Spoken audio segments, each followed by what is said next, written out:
say governments have been ignoring for decades numerous recommendations on keeping young people out of the juvenile justice system. Jane Barden reports.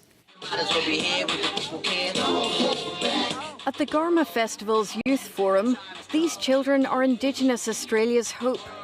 Kids from all over Arnhem Land, engaged, inquisitive and nurtured by their parents, met their peers from Sydney, Melbourne and Brisbane. I love my culture and I love sharing it with everyone that comes here every year.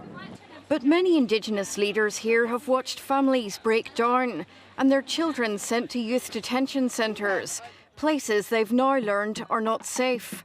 We've got petrol sniffers, we've got people who breaks into the shops and anywhere else, and honestly we don't want to send them to a four-wall prison. Bandak Marika wants families and communities given more support and youth justice diversion programs to keep young people out of detention. People need to think about, all right, how can we help this family? How can we work with them one-on-one?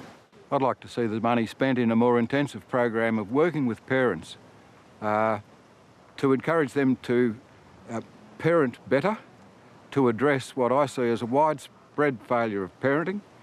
And it's that failure of parenting that's seeing kids on the street and getting into strife and ending up in Don Dale.